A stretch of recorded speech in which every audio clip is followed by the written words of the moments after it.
Hello guys, hope you're fine wherever you are. This is Eugene from Kenya. I want to share with you a given video that I want us to talk about after watching it because it's becoming so common today. I don't know what's happening in the white community, but guys, I just want you to watch this video and then let's come back and say something about it. No justice.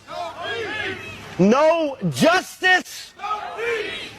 Mr. Blake, thank you for having me, sir. It's an honor. Growing up in the mountains of North Carolina, I was taught racism.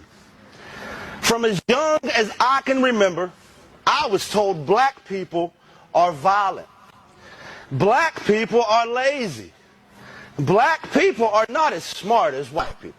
I remember my dad told me that black people are too lazy to work, and so they depend on welfare to live, and they sell drugs. 10 minutes after my dad said that to me, a man knocked on the door. I let him in. He handed my dad some money. My dad weighed out some marijuana and a few pills and handed it to that gentleman.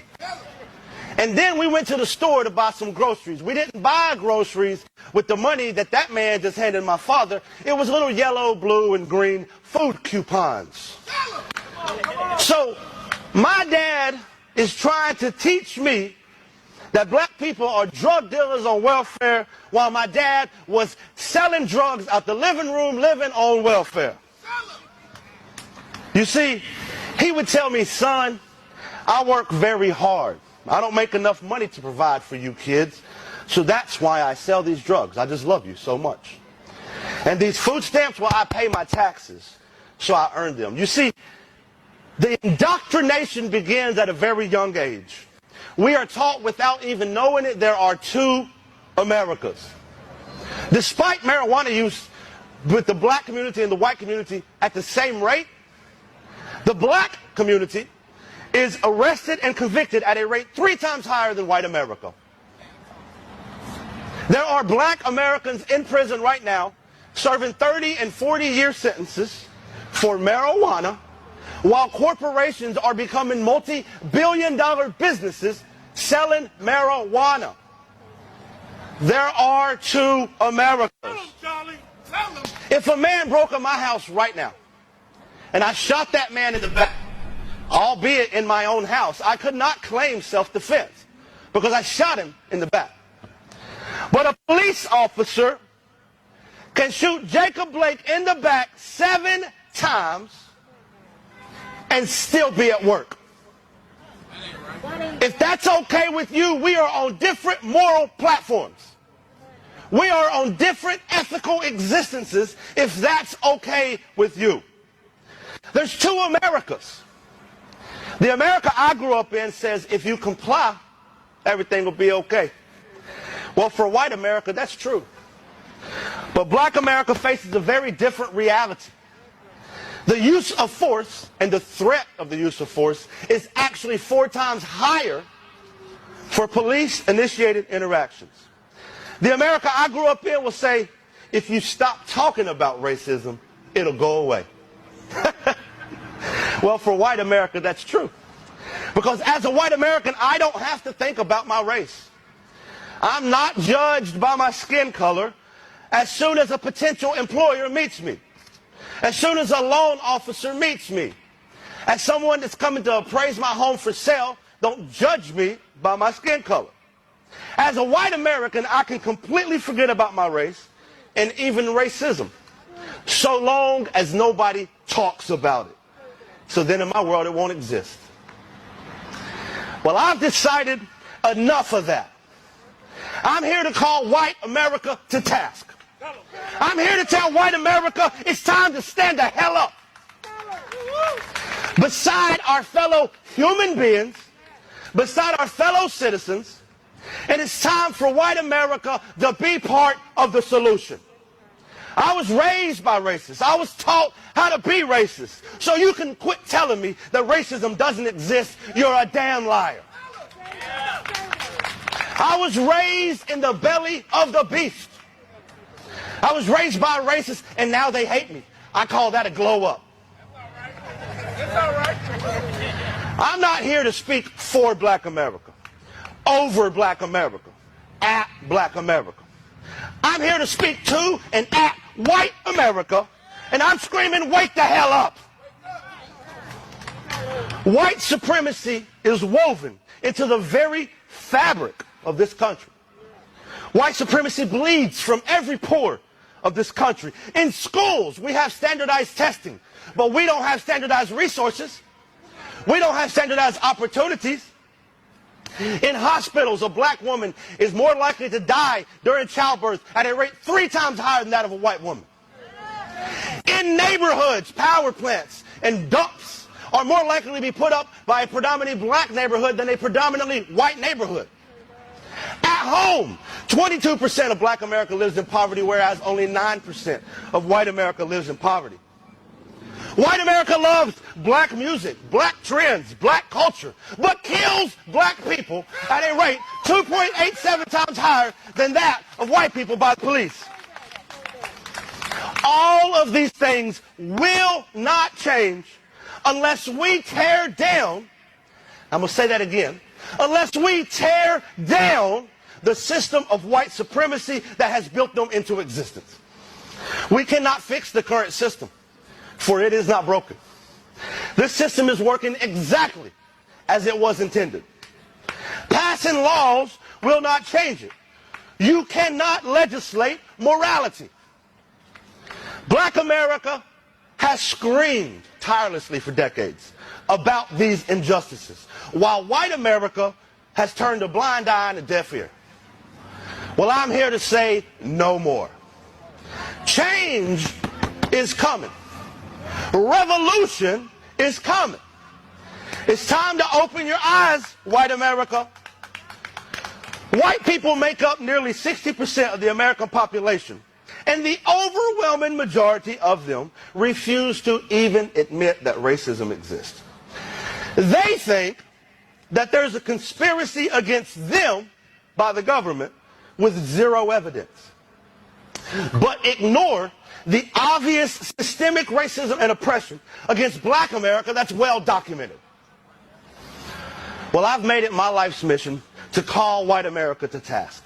Mr. Blake, Miss Austin, to all the families of victims of police brutality in this country, to all of those of you who wake up every day and deal with the system of white supremacy built to marginalize you, I say to you this one thing: I will stand with you. I will march with you. I will protest with you. I will fight with you. I will use my privilege and my platform to demand that white America stop ignoring this humanitarian crisis happening right here in America. So, white America, this is your choice. Either be part of the solution, or by God, you are the problem. No justice, no peace. Thank you. So in a couple of weeks, in a couple of days, I've been seeing white people coming out and trying to support black people and the things which are happening.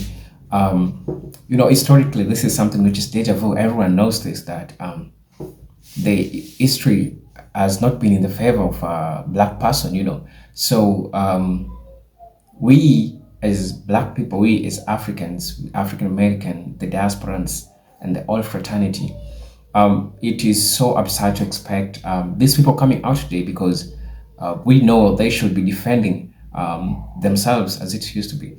But I'm glad we have a group of white people who are now seeing the right thing, who are now seeing the right thing which wasn't there before. And as I usually say this, nobody is born racist. We are taught to be racist. Yes, it is true, because you will see the man saying that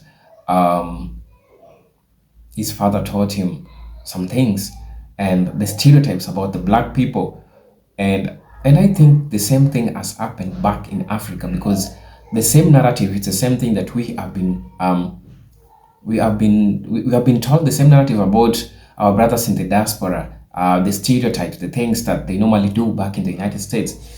And it is so sad that until today, we still have people who still believe in these things that media tells about black people.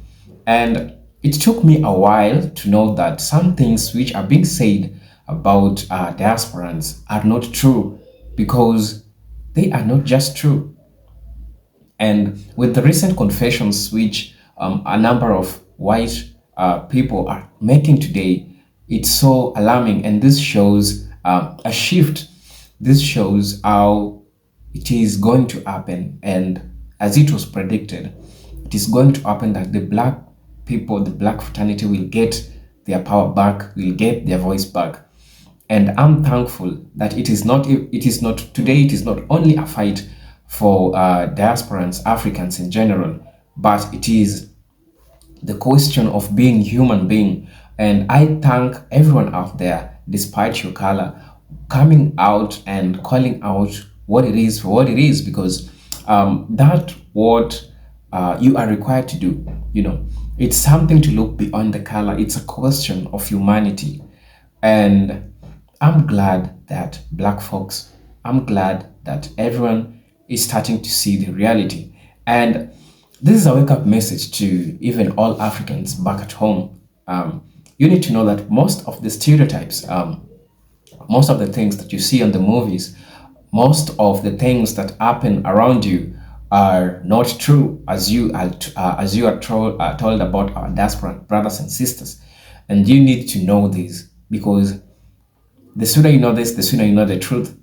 And yes, we are happy that finally the truth is coming out. We, from the people we never expected it to come from. But at the same time, we need to be vigilant. We need to stay strong.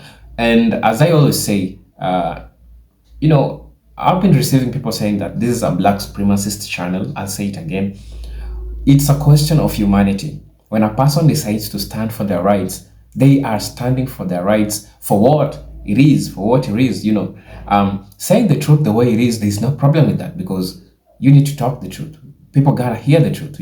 So a person who comes to my channel and say that I'm a black supremacist, no, it's a question of being a human being. It's a question of reasoning out things as a human beings. When somebody is offended, when somebody is being discriminated because they are people of color, I mean, that becomes a problem, because you're not looking at what the person can offer as a person, as an individual, but we are looking them as what they can offer according to their color.